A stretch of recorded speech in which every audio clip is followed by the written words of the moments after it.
विद्यार्थी मित्रांनो, पूर्व माध्यमिक शिष्यवृत्ती परीक्षा इयत्ता 8वीतील बुद्धिमत्ता चाचणी या विषयातील समसंबंध या घटकातील शब्दसंग्रह या उपघटकाचा आज आपण अभ्यास करणार आहोत। समसंबंध आपल्या आजूबाजूला भिन्न गुणधर्म असलेल्या निसर्गनिर्मित, मानवनिर्मित असंख्य वस्तू असतात। यापैकी काही गोष्टीत एखाद्या गुणधर्मात साम्य दिसते, त्याद्वारे आपण त्यांच्यात संबंध प्रस्थापित करत असतो। या प्रकारात 4 पदे असतात, त्यापैकी 3 पदे व एक प्रश्नचिन्ह दिलेले असते। यामध्ये पहिल्या 2 पदांमध्ये विशिष्ट बाबतीत संबंध दिसून येतो। हा संबंध विसर्ग या चिन्हाने दाखवला जातो। तिसऱ्या पदाशी तसाच संबंध असणारे व प्रश्नचिन्हाच्या जागी येणारे पद आपल्याला शोधायचे असते।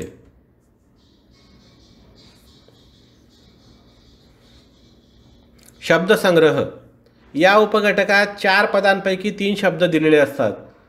चौथ्या पदाच्या जागी प्रश्नचिन्ह असते।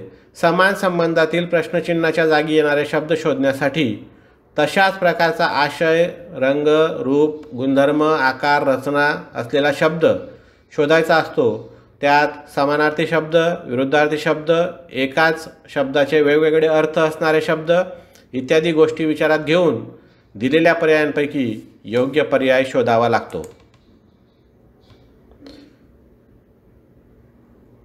शब्दसंग्रहाच्या प्रश्नांसाठी काही महत्त्वाचे मुद्दे। पहिला मुद्दा, पहिल्या पदाचा दुसऱ्या पदाशी असलेला संबंध लक्षात घेऊन त्याच गुणधर्माने तिसऱ्या पदाचा चौथ्या पदाशी संबंध लावून योग्य पर्याय निवडावा। उदाहरणार्थ, महाराष्ट्र, मुंबई, गुजरात, प्रश्नचिन्ह। या ठिकाणी महाराष्ट्राची राजधानी मुंबई आहे, त्यामुळे गुजरातची राजधानी कोणती असा प्रश्न आहे। गुजरातची राजधानी गांधीनगर आहे आणि म्हणून गांधीनगर हे या प्रश्नाचे अचूक उत्तर असेल।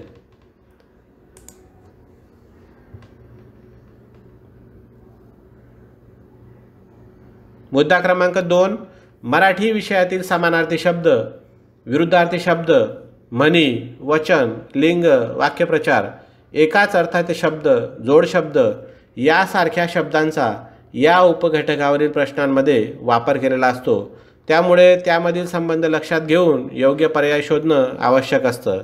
उदाहरणार्थ, गाय, वासरू, घोडी, प्रश्नचिन्ह।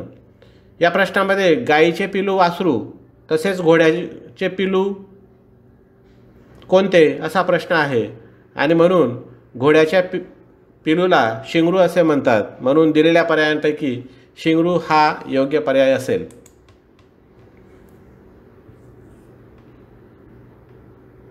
मुद्दा क्रमांक 3, विज्ञान विषयातील वनस्पती, प्राण्यांचे प्रकार, जीवांची लक्षणे, ऋतू, रासायनिक संज्ञा, रेणुसूत्रे, वेळ, अंतरे यासारख्या घटकांवरील प्रश्नाचा समावेश यामध्ये केलेला असतो। त्यामुळे विज्ञानातील संज्ञांचा तसेच वरील घटकांविषयी माहितीचा उपयोग करून त्या घटकात समसंबंध जोडण्याचा प्रयत्न करावयाचा असतो।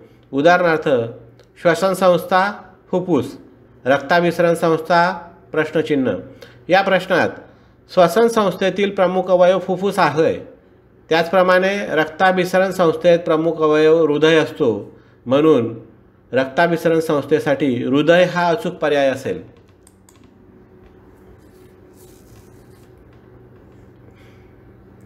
या प्रकारच्या प्रश्नांची उत्तरे देताना प्रथम विसर्ग या चिन्हाने जोडलेल्या 2 पदांमधील संबंध विचारात घ्यावा।